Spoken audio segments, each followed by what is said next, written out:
Tell me, Bertha, after Acorn and the Working Families Party, what inspired you to launch Black Institute and specifically the G Project?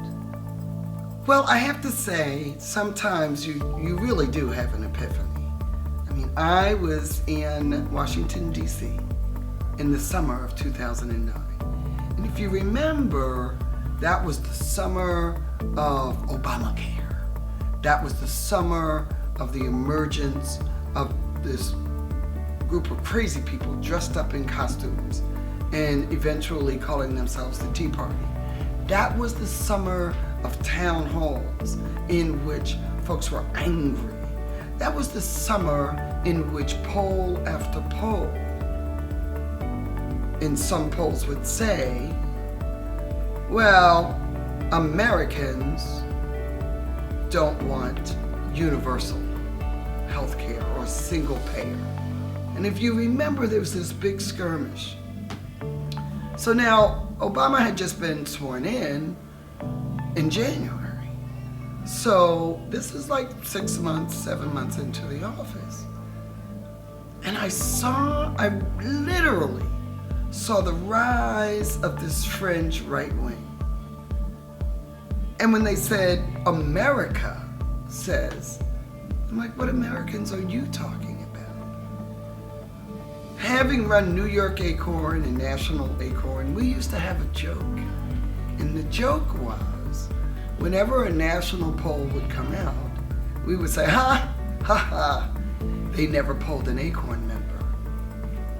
It hit me. That's not a joke. If in fact, this country will be a new majority, somebody needs to pay attention to people of color. Somebody needs to have a perspective, not only of color, but of black people and brown people, not just in the US, but throughout the diaspora.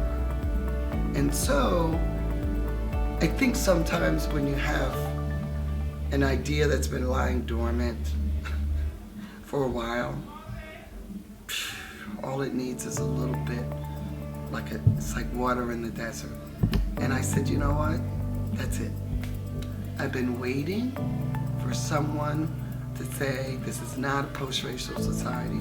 I've been waiting for someone to say people of color's experiences, black people's experiences are universal.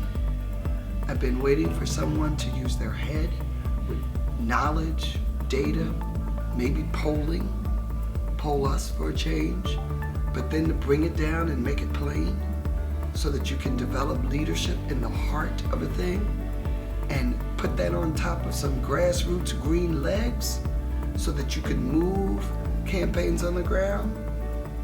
That became the Black Institute. And folks were like, ooh, I don't know if you want to call it, why don't you call it the Diaspora? No, the Black Institute, unequivocal.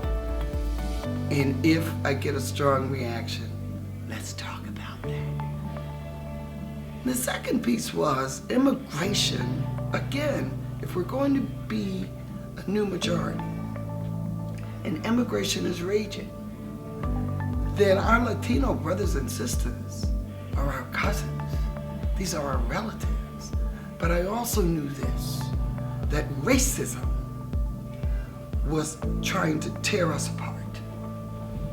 And so, when I would talk to African Americans, says, oh, well, you know, people trying to take our jobs, you know, these low-wage jobs. I'm like, you know what? I am not going to try to have someone come to realizing that immigration reform is a human rights issue, is a civil rights issue. You know why? Because I know too many black folks that have immigrants in their background hiding in plain sight. And so I said, we have a whole generation. And I was trying to be clever with the kids, you know how they talk about G's and OGs. So I said, what do I need? I want to appeal to older folks and to the new generation. And therefore the G Project was born, which is to make visible those of us who have mothers, fathers, grandfathers, grandmothers, great grandmothers, who can identify with the ancestors and the immigrants in our background. And so it was a different way for me to get African Americans to talk about their immigration status.